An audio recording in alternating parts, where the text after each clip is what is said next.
Skinwalkers need friends too. North Canada would get so cold that it was almost impossible for cars to function. So my family became very skilled hunters. We would have hearty meals with deer or rabbit every night.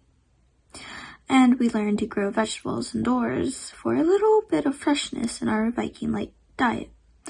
I was around 15 when I first started to hunt alone.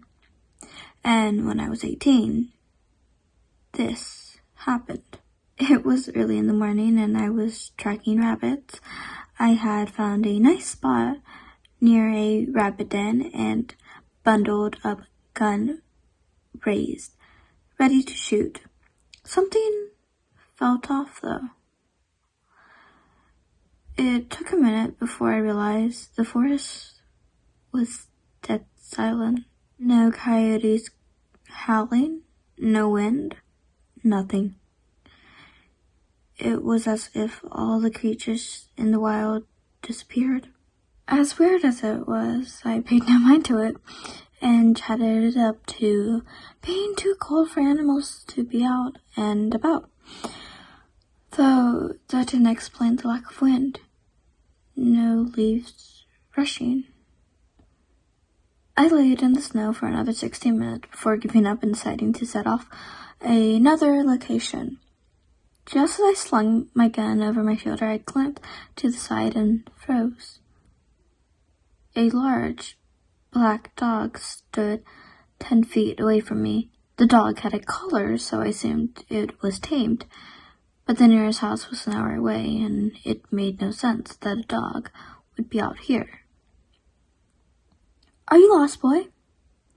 I said casually, not at the time taking into account how wrong it was for a dog to be all the way out here.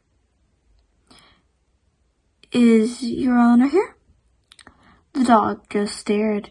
Its eyes were milky, and I felt as if they were bowling into my skull. I approached the dog and held my hand out for it to sniff it. The dog didn't move. It didn't flinch, and the tail didn't wag. I drew my hand back and rummaged through my coat pocket and pulled out a piece of deer jerky my father had steamed during the week. I snapped it into half and offered the piece to the dog. It took the piece in its teeth before swallowing it whole. I laughed nervously at the dog licking its chaps. "Hungry, huh? What are you doing out here?" I kneeled down and stroked the dog's head. Its coat was freezing, like the dog had frostbite or fell in a river about somehow. It felt wet. Its milky white eyes stared into me still. At the time, I assumed it was cataracts. A bark came from the left of me, and both me and the dog turned to look. An entire pack of dogs stood in the clearing, all with milky white eyes and black fur. Chills ran down my spine, but still, being a stupid teenager, I just thought it was a trait of that breed. The dog looked back at me and licked my hand with a tongue that felt like ice. Before running over to the group, I watched as the pack moved on. The largest dog's eyes lingered on me before following the others. I watched as they ran off out into the clearing. It was like a reset mode as soon as they left because the forest became back to life.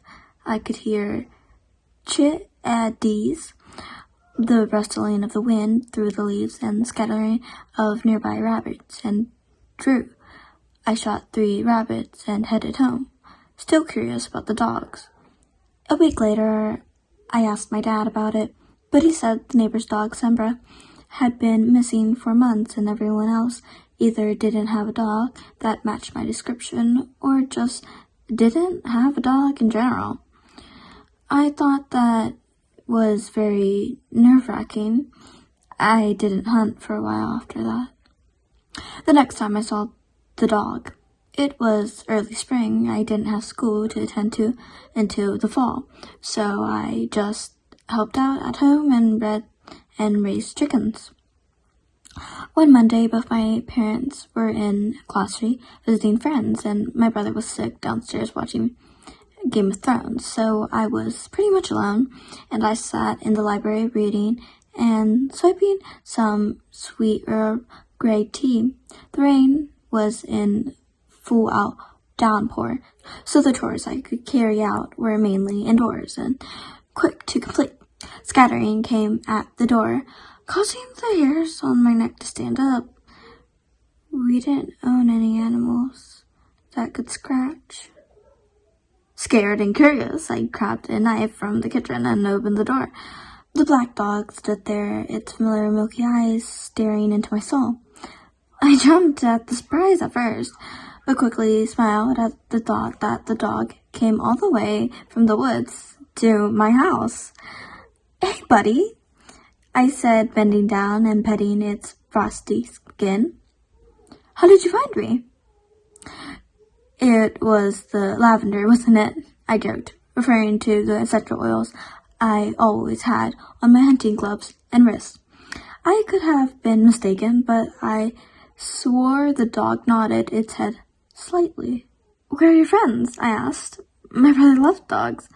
We could all play a game of ultimate freebies.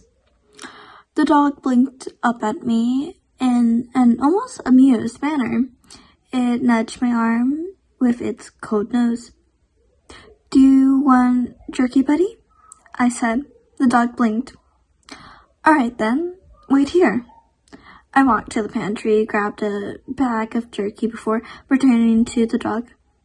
I once again snapped a piece of jerky in half and gave the half to the dog. It swallowed it whole, like it did the first time, and just sort of wandered back into the tree line. I laughed to myself, and the rest of the day went normally. I woke up at night with fear in my chest. It felt as if I was being watched. Slowly I sat up and peeking through the curtains, my breath hitched.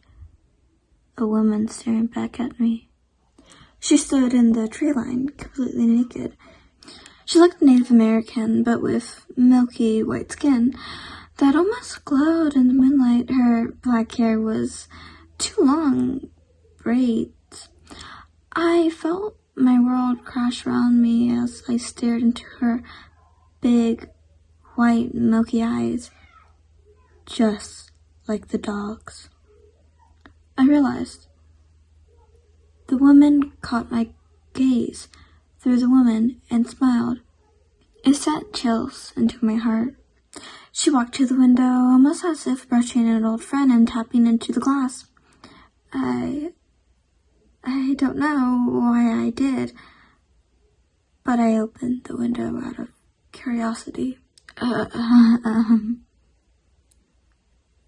you okay, lady?" I asked, trying not to sound fearful, but she just nodded and said something in a language that I couldn't pin down. I caught nighttime and forest, so it must have been Greek, but it sounded so ancient. "Do you want me to call the police?" She cocked her head to the side. "What?" I take it she couldn't understand the question. She took me by surprise when she took hold of my wrist and put a feather into my hand. Her hands were so cold that I shivered. Then she just turned and ran back into the woods. I woke up the next morning convinced it was a dream. But when I turned to find the feather, it was on my dresser. I haven't seen the dog for years now, and I still have no idea where the woman came to my window. I still have the feather, and I still wear lavender aura. I don't know why the woman and the dog had the same eyes, But after doing some research, I learned about Skinwalkers, and I feel that that is what I had encountered. But they weren't malevolent in any way, and I never felt threatened, only a bit uneasy and cold. I don't know if this is related in any way, but I often find little quote-unquote presents, end of quotes, on my wall silts, like rabbit skin, and my parents are curious why dead owls keep appearing on the porch.